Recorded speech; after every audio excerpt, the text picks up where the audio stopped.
One of the most telling things I saw in this election just happened last week. And you probably don't even know about it because the media hasn't said much about it. It was in Puerto Rico. In Puerto Rico, I went down there a little over a week ago and said to the people of Puerto Rico, when I was asked about statehood, and statehood in Puerto Rico, if you're a Republican, you're for statehood. That's what defines the Republican Party. It's the statehood party. And so I was asked the question, do you believe in statehood? I said, yes. And they said, well, should we have to speak English in order to become a state? I said, well, when I campaign in the mainland, I say that English should be the official language of the United States of America. And that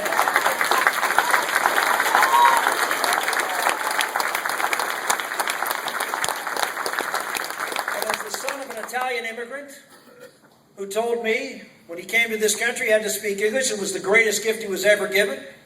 It's the language of success in America. I said to him, I said to the reporter, I said, yes, in order to be a condition to come into the Union, that Puerto Ricans would have to be taught English in schools and be fluent in the language, where today only 15% of Puerto Ricans are fluent in English.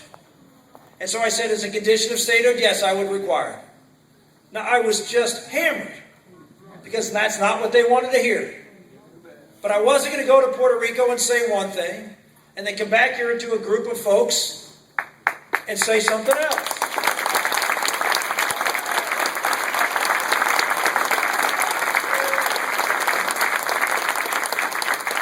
2 days after I took a shellacking in the Puerto Rican press, Governor Romney went to Puerto Rico.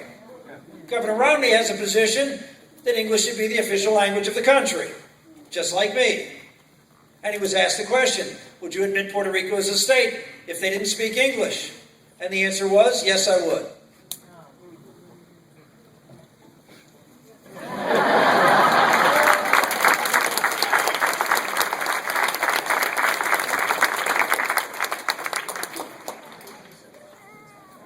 When people vote for president, they want to vote for someone they trust.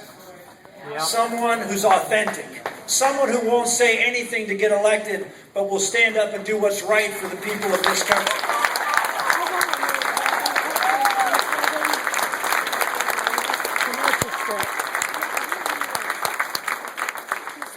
You want to win this race, and we must win this race. You want to win this race and stand up for somebody who can take it to Barack Obama and his failed policies.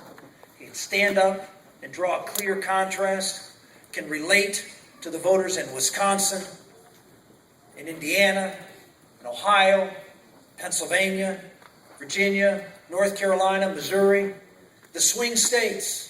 There was a poll taken the other day, and they eliminate all the states that are going to go either Republican or Democrat. And they looked at the swing states. And in the swing states, on average, I beat Barack Obama by 4 points.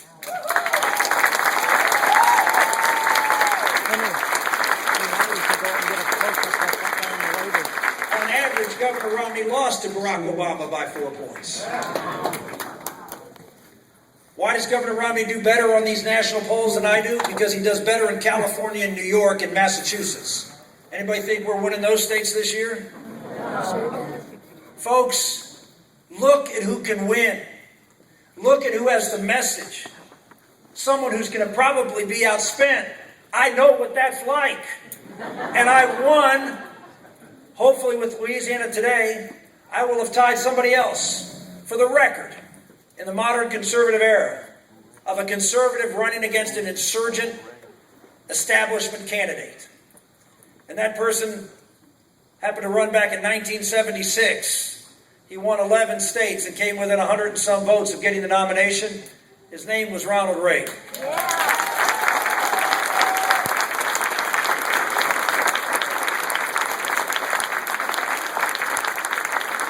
I ask in closing to the people of Wisconsin, don't make the mistake that Republicans made in 1976. Don't nominate the moderate. Every time we do, we lose. In the last 100 years, only one Republican has ever defeated a Democratic incumbent president. Once. Ronald Reagan. And they all said, every pundit, every Republican expert, every guru said the same thing.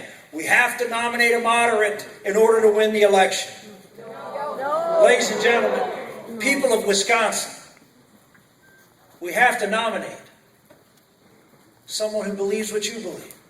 How many times have you said, you're sick and tired of politicians going to Washington, D.C. and not standing up for their principles? How many times have you said that in the last umpteen years? Okay, here's what I say to you. When you go to that voting booth in 10 days, stand up for your principles.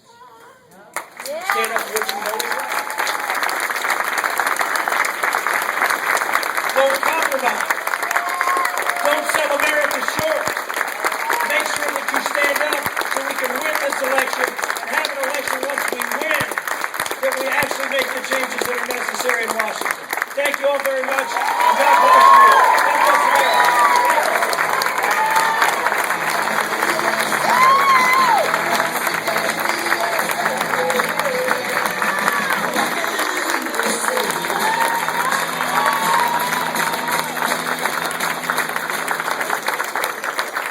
Ladies and gentlemen, once again, please